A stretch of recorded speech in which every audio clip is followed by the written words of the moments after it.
mahasiswa Limelda, baik kami akan melakukan penyuluhan tentang asuhan gizi pada kasus pasien dengan kekurangan energi protein.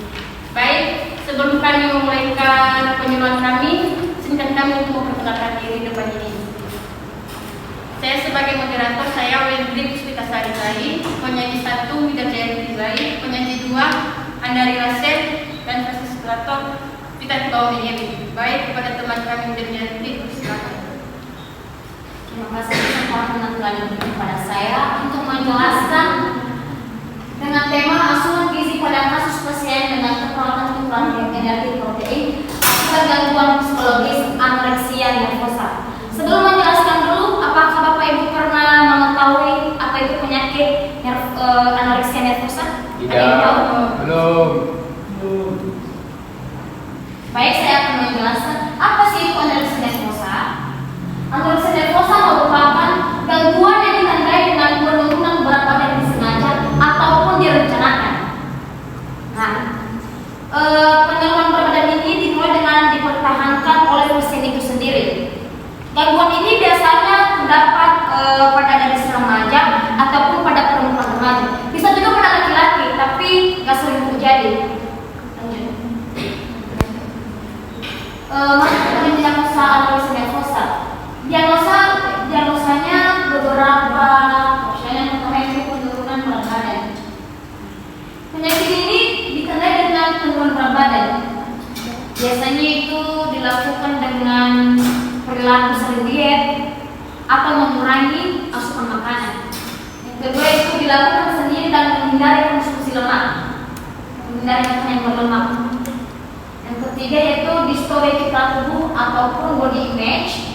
Yang keempat, gangguan yang luas pada sistem endokrin. Lanjut. Nah, penyebab anoreksia nervosa ini terdapat menjadi 4. Yang pertama yaitu riwayat genetik. Riwayat genetik ini biasanya penyakit ini diwariskan oleh orang tua ke anaknya, yang disebut dengan penyakit genetik ataupun kelainan genetik.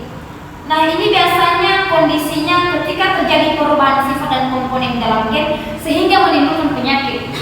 Yang kedua yaitu gangguan psikologis.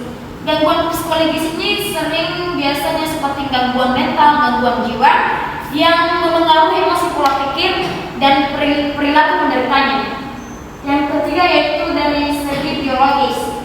Misalnya faktor biologis ini berperan terhadap genetik maupun biokimia. Ini menunjukkan kontribusi genetik terhadap penyakit ini mencapai 50-80%. Nah, faktor ini biasanya berupa disrupsi jarak serotonergik ataupun dopanergik secara bersamaan.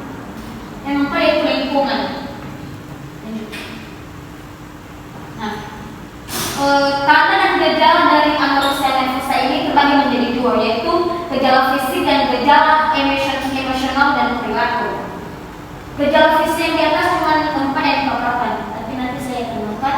Yang pertama itu penampilan kurus, dehidrasi atau memang kekurangan air. Yang ketiga kulit kering atau kekuningan, jumlah elemen darah yang rendah, penurunan berat badan, tubuh kurus, insomnia ataupun tubuh melemah, kepala pusing, dan terjadi perubahan warna.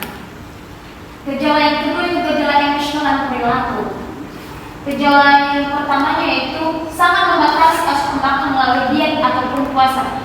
Pasti dari di antara ibu dan bapak semua pernah mengalami apa yang namanya diet ataupun mengurangi asupan makan supaya bisa mendapatkan tubuh yang sempurna, tubuh yang ideal. Padahal ada juga yang melakukan hal tersebut, tapi ada efek sampingnya yang membuat timbulnya penyakit anoreksia nervosa. Yang kedua yaitu berolahraga secara berlebihan. Mungkin dia berolahraga secara terpaksa ataupun berlebihan tanpa memperhatikan berat badannya yang sudah ada. Yang ketiga itu sering melewatkan makan ataupun menolak makan. Biasanya kalau sarapan pagi seperti makan cuma 2 kali sehari siang dan malam, jadi melupakan makanan yang sarapan pagi. Yang keempat yaitu menyangkal lapar atau membuat alasan untuk tidak makan. Baik, saya akan mempunyai contoh video kasus tentang penyakit anorexia nervosa.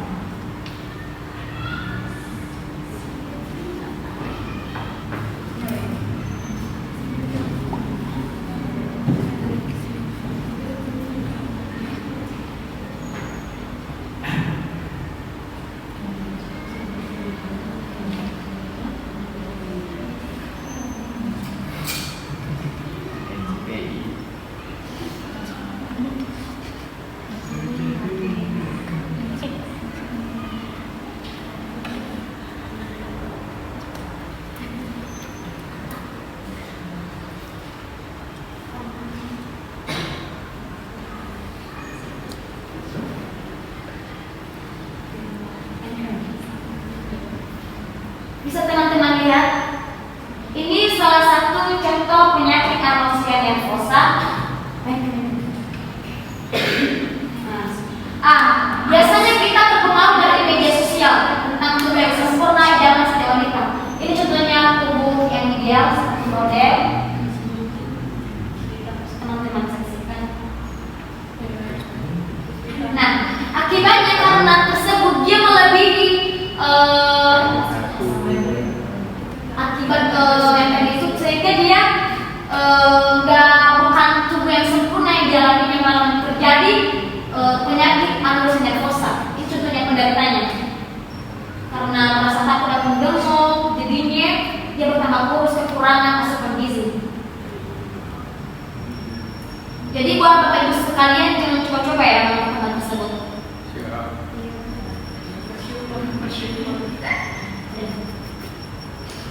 Baik, sekian dari penyajian saya akan dilanjutkan oleh teman saya, Anda lagi persilakan.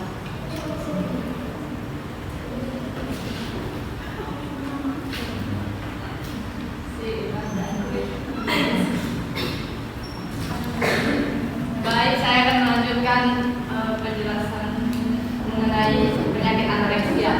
Jadi faktor resiko anoreksia ini ada 4. Yang pertama, seseorang yang menderita gangguan makan bisa jadi tidak menyukai dirinya sendiri, membenci penampilannya, atau merasa tidak memiliki harapan lagi.